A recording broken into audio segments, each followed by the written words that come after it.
सुनो सबकी और करो अपनी। ऐसी एक छोटी सी लाइन जो मोटिवेट करती रही है पित्रासा बानिक जी को, जिन्होंने नीट 2023 में क्या ज़बरदस्त स्कोर दिया है। स्कोर है 656। वो पढ़ते हैं ना रेसमिक मिक्सचर, मिरर इमेज, तो 5 के अराउंड मिरर इमेज है। लास्ट ईयर इन्होंने नीट का एग्ज़ाम दिया था, 531 स्कोर किया था। जनरल कैटेगरी की वजह से, बिना किसी रिजर्वेशन की वजह से इनके सिलेक्शन नहीं हुए थे।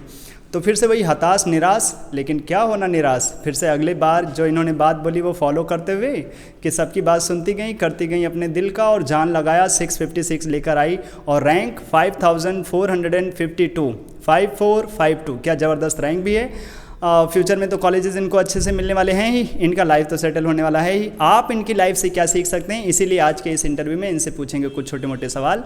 तो पहले जानना चाहेंगे इनके इंडिविजुअल स्कोर क्या थे और कहाँ कहाँ प्रिपरेशन लिया, कैसे इन्होंने, जो भी इनकी जर्नी रही है वो इनको आप इनको सुन करके सीख सकते हैं इनके बारे में। तो बताएंगे पित्रासा जी कैसा कैसा इंडिविजुअल स्कोर था और कैसी कैसी टेस्ट सीरीज ज्वाइन किया अपने आप को अच्छा करने के लिए। मेरा नाम पित्रासा बानिक है। मुझे नीट 2023 में 656 मिला है। इंडिविजुअल स्कोर मेरा रहा है फिज़िक्स में 148, केमिस्ट्री में 172 और बायो में 336। और ड्रॉप ईयर में मैंने सिर्फ सर से ही एग्ज़ाम दिया था, पढ़ा भी नहीं था। बस जहाँ जब डाउट होता था मैं सर को आती थी, सर को कॉल करती थी, सर मुझे पढ़ा देते थे। और फिज़िक्स और केमिस्ट्री मैंने यूट्यूब से ही पढ़ा था। और एलएन में मैंने और ऑनलाइन एग्ज़ाम दिया था। अच्छा, तो अब यहाँ पे कौन सी टेस्ट सीरीज ज्वाइन की, किस चीज़ में तुम्हारा ज़्यादा मदद मिला, कैसे कैसे अपने प्रिपरेशन बना के रखी, ठीक है। और आज तक कभी इंटरव्यू नहीं दिया है तो थोड़ा सा नर्वस फीलिंग लग रही होगी, उससे बिल्कुल आप परेशान नहीं होइएगा।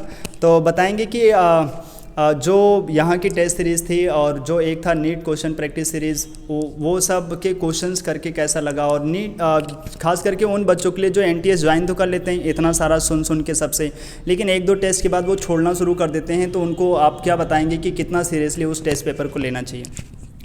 मैंने लोकस एकेडमी में एनटीएस जो फुल टेस्ट होता है वो दिया है। फिर एक केमिस्ट्री और बायो का एक कंबाइंड आता था वो दिया था। उसके बाद सर यहाँ पे प्रैक्टिस कराते थे, क्वेश्चंस डिस्कस करते थे, वो भी दिया था। मतलब बेसिकली यहाँ पे जो भी होता था मैंने सब ज्वाइन किया था।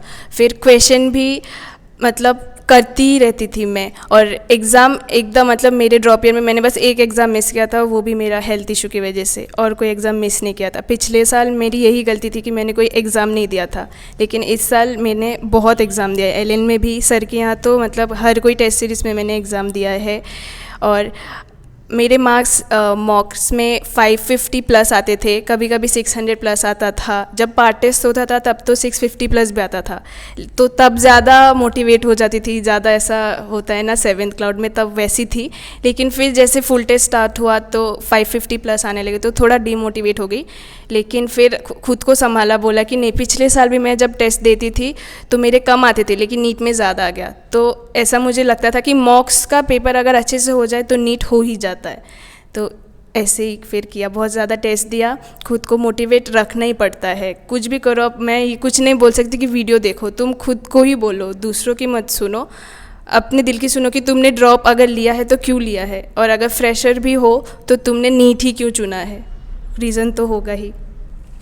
वो बात आपको ज़रूर ध्यान रखनी चाहिए कि किस चीज़ को सोच करके आपने अपनी प्रिपरेशन स्टार्ट की थी। बीच में जब आप डगमगाने लगते हैं, छोड़ने लगते हैं, तो आपको सोचना चाहिए ना शुरू ही क्यों किया था, छोड़ के और ऑप्शन ही क्या है कि नहीं। एक ही तरीका है, जब आपने चूज़ कर लिया कि आपको रिपीट करके अच्छा करना है या फिर फ्रेशर है और आपको अच्छा करना है, तो कोई ऑप्शन ही नहीं है ना। पढ़ाई है, करो उसको जी जान लगा करके और सीरियसली। और इन्होंने एक बहुत इंपॉर्टेंट बात बोली, अगर आपने ऐसे मॉक टेस्ट में अच्छा करना शुरू कर दिया, फोड़ ही देंगे आप एग्ज़ाम में, पक्का करेंगे। बहुत कम ही बच्चे होते हैं, या ऐसे बोलें रेयरली बच्चे होते हैं जिनके मॉक टेस्ट में अच्छा ना होता हो, और या ऐसे बोलें यहाँ अच्छा होता हो और नीट के एग्ज़ाम में अच्छा ना होता हो। अगर आपने इधर अच्छा देना शुरू कर दिया या कहीं पर भी आपने मॉक टेस्ट में अच्छा स्कोर फोड़ने शुरू कर दिया तो मिल ही जाते हैं वहाँ पर अच्छे। हाँ, 19-20 मतलब थोड़ा सा आगे पीछे हो सकता है, लेकिन आपने अगर सीरियसली टेस्ट देते रहे, अपने आप को टेस्ट से भगाया नहीं। जैसे इन्होंने बोला, एक इनकी गलती थी लास्ट ईयर, 531 स्कोर किया तो था लेकिन बहुत सारा टेस्ट से भाग करके, और अभी वही गलतियाँ सुधार लिया, 656 में बदल गया वो स्कोर। बहुत ज़्यादा चेंजेस नहीं किए, बहुत सारी क्लासेस नहीं ली, ऑनलाइन क्लासेस यूट्यूब में देख करके सीखा, जो हेल्प हो सकती थी मेरी तरफ से वो मैंने इनको हेल्प करके दिया, और जान लगाया इन्होंने। सब पूरा का पूरा क्रेडिट तो रियल में अल्टीमेटली लास्ट लड़ाई, मेन लड़ाई तो आपको ही लड़नी होगी ना। किसी भी खिलाड़ी को कोच कितना भी कुछ ना सिखा दे जा करके, तो उसे ही बैटिंग वैटिंग करना पड़ता है यार। तो खेलना तो इन्हें ही पड़ेगा, सारी चीज़ों को इन्हें ही फेस करना पड़ेगा। तो अल्टीमेटली आपको मोटिवेटेड रहना है। और एक चीज़ इन्होंने बोला, मैं ये नहीं बोलूँगी कि तुम वीडियो देख करके मोटिवेट हो, सुनने को चलो ठीक है सुन लिया, लेकिन जो इनकी लाइन थी करो तो अपने दिल का, और मोटिवेटेड खुद नहीं रहोगे तो ऐसे मोटिवेशनल वीडियो देख करके नींद आ जाएगी, सो जाओगे। टाइम टेबल के वीडियोस कुछ लोग देखते रहते हैं, फॉलो क्या करते हो तुम्हें पता है। तो इधर उधर भाग ना करके, इधर उधर भागा दौड़ी बंद करके अपनी प्रिपरेशन अच्छे से करती रहोगे तो पक्का कुछ ना कुछ अच्छा अचीव कर जाओगे।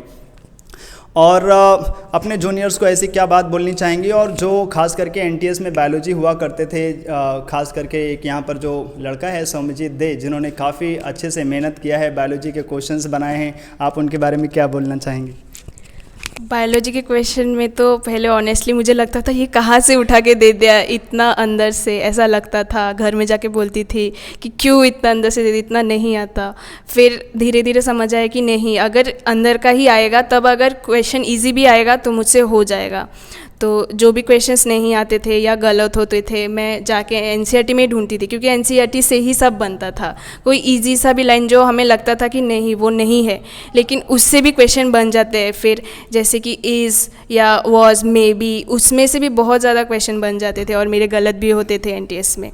उसके बाद ऐसे ही धीरे धीरे मैंने किया। और नीट के एग्ज़ाम के दिन मैं ये बोलना चाहूँगी कि ज़्यादा मत पढ़ो, जो भी हो थोड़ा एग्ज़ाम से पहले थोड़ा सा देख लो, अगर जो नहीं आता। ऐसे तो सभी एग्ज़ाम से पहले लगता है कि कुछ भी नहीं आता, लेकिन जो भी एग्ज़ाम के वक्त लगता था कि नहीं ये शायद थोड़ा सा भी देखूंगी शायद आ जाए, हाई वेटेज वाले जो भी है वो थोड़ा देख लो, और स्ट्रेस फ्री रहो। मेरी भी ऐसे बहुत सारे फ्रेंड्स हैं जिनके 650 प्लस आते थे मॉक्स में, लेकिन स्ट्रेस की वजह से उनका 600 या उससे लो आ रहा था।